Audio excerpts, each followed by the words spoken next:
What's going on, everybody? Welcome back to another video, man. I want to keep it serious today. The Dangers of Porn Addiction featuring Andrew Huberman. I accidentally said, you know what, instead of corn. I meant to say corn. YouTube, please do not demonetize me. The Dangers of Corn Addiction. As you guys probably know, I myself am into this addiction. I'm battling with it. I lose, I win. It's on a daily basis, but regardless, Andrew Huberman, if you guys don't know, is a neuroscientist or a neurologist where he studies the brain and how things affect the brain, especially sleep. So he knows what he's talking about. So let's see what he has to say about how this affects your brain scientifically and if there's any way to help stop it. But yeah, let's get into it, man. From what you were talking about as far as dopamine and testosterone, this made me really curious, and you're the guy who would really know about this. Now, the internet, started getting all wild. I think, Mark, I'm going to be going with this. The internet started going wild around like 2005, 2006 or whatever. But I think millennials are the first generation that we could really test what would happen when young kids got their hands on internet porn, right? And it makes me curious because, it's dopamine. Like, these young individuals are chasing dopamine. To be perfectly blunt, I was addicted to porn from the age of 11 to 24. Wow. That was the first time I got on it, and I was trying for a long time to get off of that because I noticed how it was affecting me. And then I was also reading some stuff on how porn affects the male brain and all this, and I was like, oh God, this is bad. But it took me a long time to get off of that because it was quite literally, I was addicted to that, and I could see how it was negatively affecting me. Now, I'm curious, do you know if there's any how that affects individuals, men, as far as testosterone, if there's a negative thing, a positive thing? Because I think I heard you talk about first, for people that were viewing, I think the act of sex, there's a 10% increase, but I think there's long-term disadvantages to that, correct? Absolutely. And I think this conversation is now finally starting to emerge in the scientific and academic literature. Yes. I mean, with no judgment whatsoever, right? Again, I'm not here to, it's not a moral thing. I'm just talking about what I do is I look at things through the lens of biology and in particular through neuroscience, but some other fields as well. We have to take a step back and now knowing what we know about testosterone and dopamine and all these things and ask, what is pornography doing to the brain?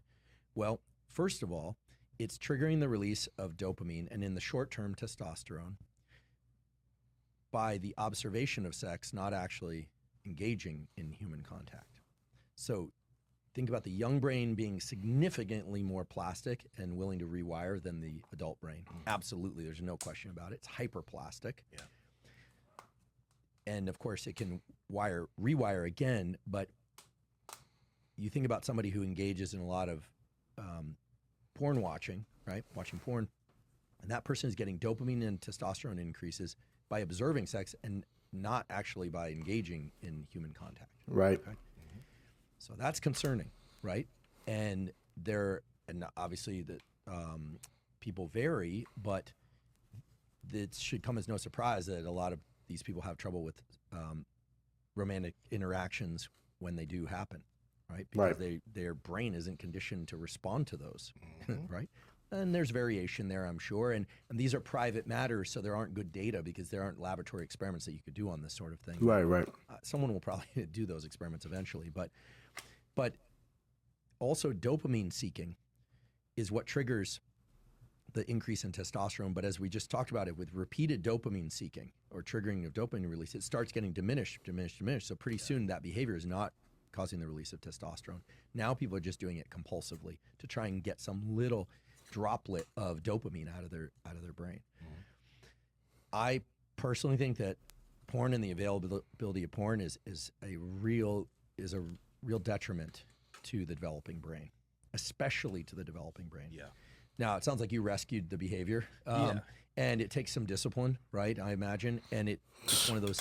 I'm gonna tell you right now, bro. It takes more than some discipline. I'm gonna just say things that it's also anxiety-less compared to dating and relationships where people are vulnerable on both sides and have to negotiate things like, consent and timing and, and communication and all the things that are really hard to do, but are essential to do. That's key. So I think pornography is a serious issue. And because of the way that it taps into these very primitive systems, it's as serious in my mind as some of the other drugs of abuse, like the opioid crisis. And talked about cell phones. You ever notice that when you get on a phone and you're scrolling Instagram, it's like a lot of fun. Like, this stuff is cool. You're seeing people. And then sometimes you're on there and like, this doesn't feel good, but I'm doing it anyway. Yeah. I'm just doing it. That's exactly how people talk about their drug use. That's exactly how people talk about alcohol use. That's exactly how people talk about gambling. You imagine this high, but the high doesn't show up, and that's you're dopamine depleted. You need to take some time away from it and then come back, and then you can enjoy it again. Now, with pornography, it's a slippery slope, right? There's also a whole aspect of pornography, which is that if people are pursuing pornography and they're not pursuing relationships, there is the potential that they reach their 20s and 30s and they are truly dysfunctional in terms of, look, every species has two major goals: protect the young and make more of itself. Mm-hmm. You know, whether or not you decide to have children or not is a personal issue. I personally don't have children. I may someday, but every species protects its young. The maternal aggression is amazing, right? A mother protecting its young, there's nothing like it in the animal kingdom. Actually, that's not triggered by testosterone, that's triggered by estrogen, which is interesting. But the parents of every species try and protect the young, and they try and make more young. This is every species is driven to do that. And you think about what porn and masturbation, these things really are. I'm not calling them sinful. What I'm saying is they are potentially addictive, especially with the availability of porn. They are addictive, yeah. So, you know, beware. You know, just everyone's different, and people have to be careful about these circuitries. You really need to protect them. They're super valuable. And so I would say, in keeping with our theme of, you know, what are the other things to do to support testosterone, would be don't engage. I would avoid pornography, frankly. I really would. I would, you know, maybe everyone's got their threshold for what's too much. For some people, that might be, the number might be 0. For other people, it might be something different. And it's going to vary. Yeah. It would be different, maybe using your imagination versus seeing images, or like, you know, is there a difference if you know any of this? Is there a difference between video versus, you know, old school way of like having magazines and things like that? Well, it's because it's like more fantasy, and maybe, I don't know, maybe you thinking it through about this thing is different than you just watching it. Or even Yeah. remembering past experiences. Yeah, so we can speculate there a bit. You know, a picture is worth 1,000 words, and a movie is worth 1 billion pictures. When it comes to the impact that it has on your nervous system. That's a bar. Yeah, you know, exactly.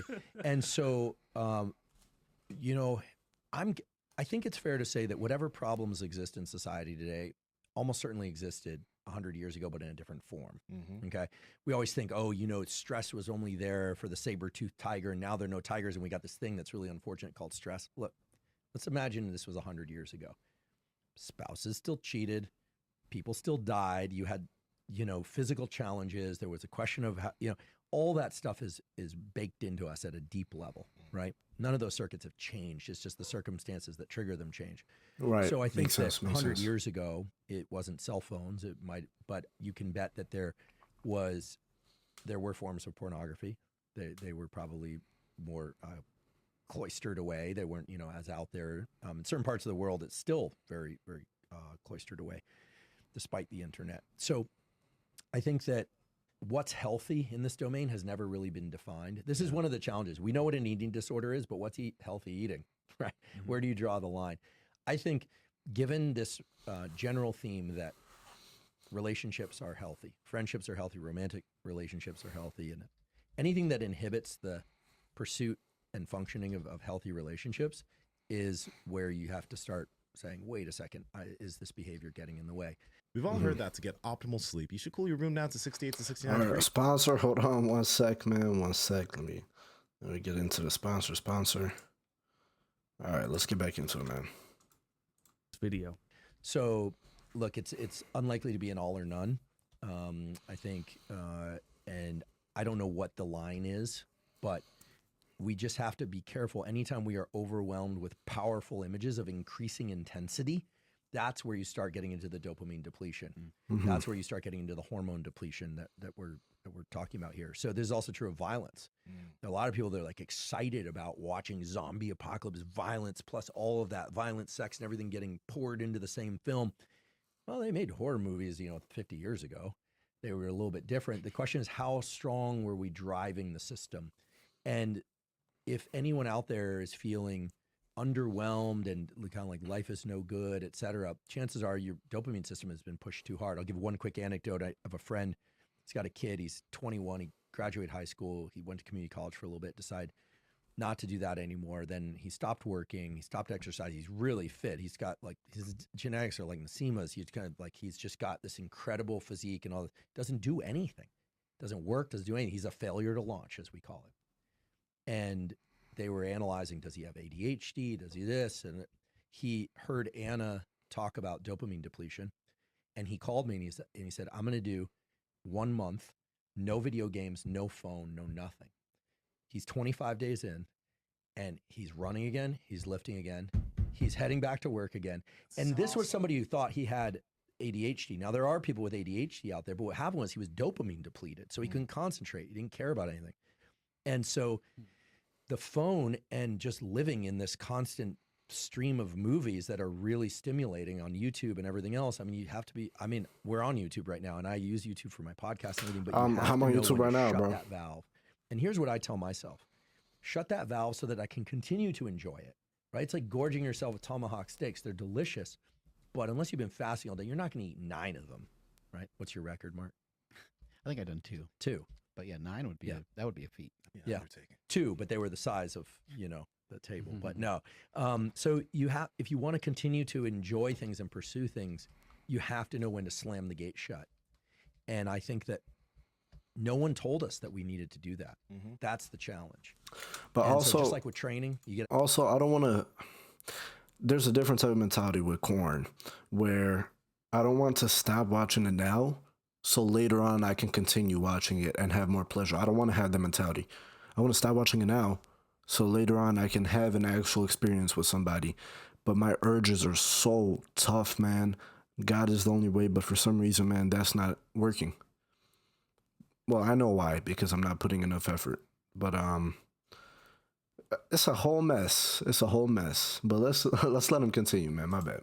out past 75 minutes, 90 minutes. If you're natural, you're going to start seeing a depletion in testosterone. Get out of the gym. Go eat. Go recover. Go relax. Yeah. You know, this is true for ice baths too. In Anna's book, she talks about ice baths. The data, I have the data. This is really weird, but I have the data. This is a study that was done at the University of Prague, published in the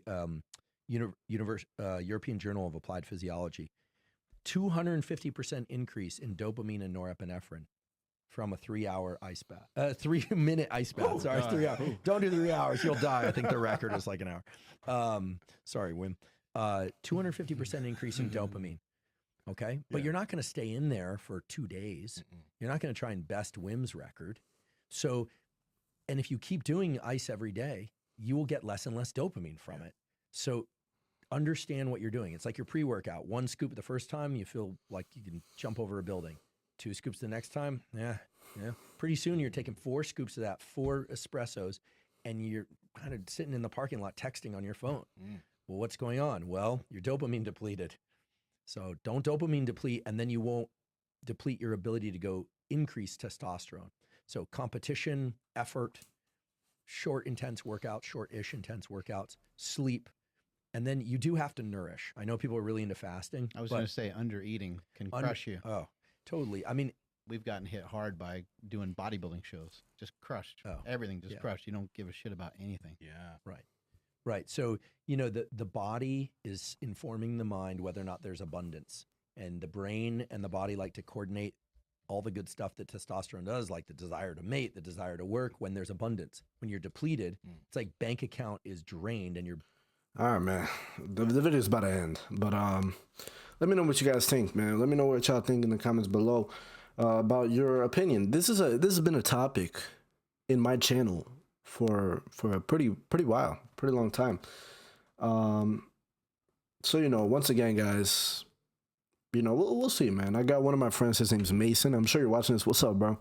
I love reading your comments, man. I know the last comment that you put on my Lust video about how you're happy that I'm being vulnerable on this channel. I'm opening up.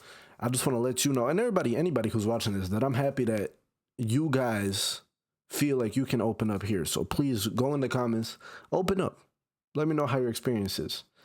Mine is very weird. I'm not gonna lie, but we'll see what happens, man. But yeah, without further ado, signing off, man. God bless and peace to everybody. I'll see you in my next one. Peace.